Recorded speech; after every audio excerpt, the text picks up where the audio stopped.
नमस्कार। जय तंत्र मंत्र केंद्र में मैं आप सबका हार्दिक स्वागत एवं अभिनंदन करता हूं। मेरे प्रिय भाई बहनों, सनातन धर्म में 4 ही वर्ण हैं। जाति में जो बट गए लोग, तो कुछ तो जातियां किसी विशेषता के कारण बनी, जो मैं बताऊंगा। यदि आपने अभी तक चैनल सब्सक्राइब नहीं किया है तो तुरंत लाल वाली बटन दबाओ और घंटी बजा दो। आप हमारे वीडियो को फेसबुक पर, व्हाट्सएप पर, ट्विटर अकाउंट के माध्यम से, इंस्टाग्राम पर अधिक से अधिक शेयर करें। लाइक और कमेंट करना भी आपका धर्म है। दुनिया में जिसका कोई नहीं, मैं उसका हूं। अगर आपको अपनों ने धोखा दिया है, यदि आपको परायों ने धोखा दिया है, तो आप एक बार मुझे अवश्य आजमाएं। हमारा मोबाइल नंबर है 9305 63 71 73। हमसे बात करने का टाइम दोपहर दिन में 12 बजे से 2 बजे के बीच का है। मैं राष्ट्रीय अध्यक्ष कृष्णा दल आप सबसे निवेदन करता हूं, यदि आप मानवतावादी हैं अथवा आप सनातनी हैं तो मुझसे जरूर जुड़े। अगर आप में योग्यता हुई तो मैं आपको पदाधिकारी भी बनाऊंगा अपने संगठन में। आप देश विदेश में, विश्व के किसी भी कोने में रहते हैं, किसी भी जाति धर्म से कोई दिक्कत नहीं, आप हमारे दिए हुए ज्ञान से भरपूर लाभ उठा सकते हैं। हम सभी प्रकार का ज्ञान अपने चैनल पर डालते हैं। तो मैंने पहले बताया था, यादव के बारे में बताया, एक वीर की साधना मैंने बताई, और भी मैंने साधना बताई। आसो मेतरानी की भी साधना बताई मैंने, मंगला चमारिन की भी साधना बताई, लोना चमारिन की भी बताई। आज मैं एक ऐसे विषय पर, हालांकि मैंने धनुआ तेली की भी साधना बताई है, लेकिन आज मैं फिर एक ऐसी अद्भुत जानकारी देने जा रहा हूं आपको। और ये जानकारी यूट्यूब पर शायद ही किसी ने दी होगी, नहीं दी होगी। क्यों नहीं दी होगी? कि तेली सोया सब कुछ खोया। आज का विषय समझ लेना आप। जो तेली समाज से लोग आते होंगे, साहू समाज कहीं कहीं लिखते हैं, कहीं कुछ। हालांकि मैं तो पंडित हूं, लेकिन ज्ञान सनातन का रखना चाहिए। तो जो लोग साहू या तेली या मतलब गुप्ता कहीं लिखते हैं, कहीं राठौर भी लिखते हैं, और भी तरह तरह लिखते होंगे, मुझे नहीं पूरी जानकारी। क्योंकि तो कहने का मतलब जो मैं बोल रहा हूं कि तेली सोया सब कुछ खोया, इस बात पर विचार करना तेली भाई बहनों जो हों। आज मैं ऐसी जानकारी देने जा रहा हूं कि आपने कभी नहीं सुनी होगी। पहली बात तो मैं आपको बता चुका हूं एक बार बहुत पहले वीडियो में कि तेली की जाति जो है सूर्यवंशी से निकली है। मतलब भगवान राम की जो जाति थी क्षत्रिय में, उसी जाति से 36 जातियां निकली, जिसमें एक तेली भी जाति भी है। तेली जाति का आपने सतयुग त्रेता में अभी तक मुझे किसी भी शास्त्र में उल्लेख नहीं मिला है तेली जाति का, जबकि निषाद का मिला है और भी जातियों को मिले हैं, लेकिन तेली जाति का उल्लेख नहीं मिला सतयुग त्रेता में। क्या तेली थे नहीं? उनके पूर्वज वो भी तो इंसान ही होंगे, किसी माता पिता की संतान होंगे, लेकिन उस समय उल्लेख नहीं था। क्यों नहीं था? कि उस समय तेली जाति के नाम से तेली नहीं थे, सूर्यवंशी जाति से तेली निकले थे। फिर द्वापर युग में उल्लेख मिलता है राजा नल के जमाने से। राजा नल रघुनंदन तेली के यहाँ जुड़े थे, वहाँ गए थे और वहाँ कुलू उन्होंने चलाया था राजा नल ने, जब उन पर शनिचर आया था। ये नल पुराण में वर्णन है द्वापर युग में। लेकिन एक मैं बहुत ही अद्भुत बात बताने जा रहा हूँ, जो छत्तीसगढ़ में रायपुर के पास में एक मंदिर है भगवान विष्णु का, राजीव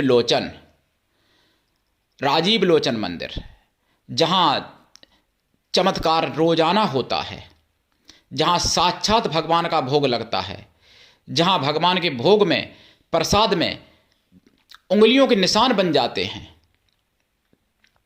पर्दा डाल दिया जाता है भगवान के भोग लगाते समय, और जब पर्दा हटाया जाता है तो उंगलियों के निशान बन जाते हैं वहां पर भोग में, जैसे किसी ने उठा के भोग खाया हो, ऐसा दिखता है स्पष्ट। जहां रोजाना भगवान भोग लगाते हैं, राजीव लोचन मंदिर। और राजीव लोचन मंदिर की उत्पत्ति कैसे हुई, कैसे बना राजीव लोचन मंदिर, ये इतिहास आज मैं बताने जा रहा हूं आपको। देखिए, राजीव नाम की एक तेलिन थी, महिला भक्तिन तेलिन थी राजीव नाम की, और वो कोलू चलाया करती थी। और भगवान ने उनको सपने में दर्शन दिए, विष्णु भगवान ने, और विष्णु भगवान ने मंदिर बनवाने को कहा। तो और फिर जगतपाल राजा जो थे वहाँ के, जगतपाल राजा को कहा गया। जगतपाल राजा ने कहा ठीक है बनवाऊंगा भाई, तैयार हो गए बनवाने को। तो बताते हैं वहाँ पर कि 6 महीने की रात्रि हुई थी, 6 महीने की रात। और वहाँ पर जो मंदिर बनाया था तो निर्वस्त्र होकर मंदिर बनाते थे, बनाया गया था मंदिर उस समय। तो जगतपाल राजा की भी मूर्ति है वहाँ पर। तो जगतपाल राजा को भी मतलब पूजना चाहिए, वो भी एक पूज्य ही थे, भगवान विष्णु के अंशावतार थे समझ लो। और जो राजीव नाम की तेलिन थी महिला, वो भी साक्षात भगवती ही थी, ये समझो। ये बात आप तेली समाज में कोई नहीं बताएगा।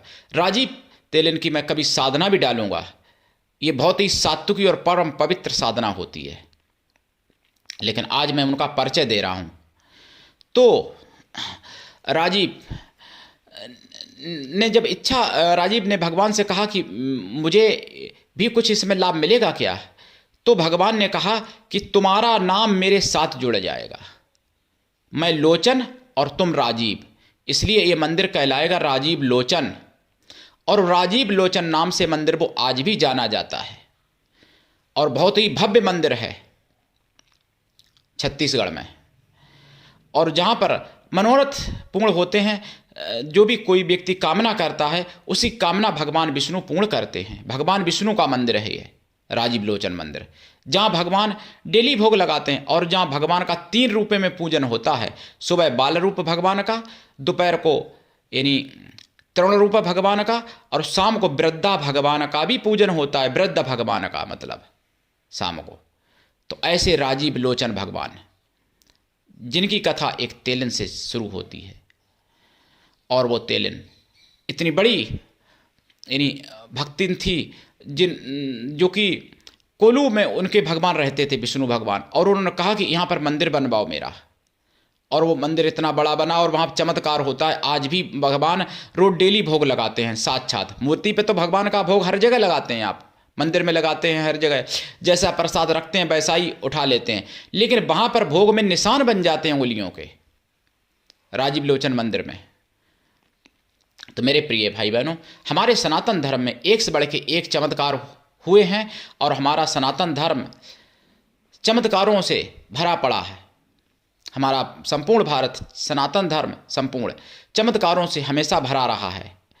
मौर्य शासन में बहुत से चमत्कार, बहुत सी शक्तियाँ, बहुत सी शक्तिपीठ खंडित कर दिए गए, नष्ट कर दिए गए, लेकिन कुछ इक्का दुक्का चमत्कार बचे हैं जिनके आगे विज्ञान के सारे दावे फेल हो जाते हैं। विज्ञान पूर्ण रूप से जिनके आगे फेल हो जाता है, ऐसे चमत्कार हमारे सनातन धर्म में, हमारे भारत में होते हैं।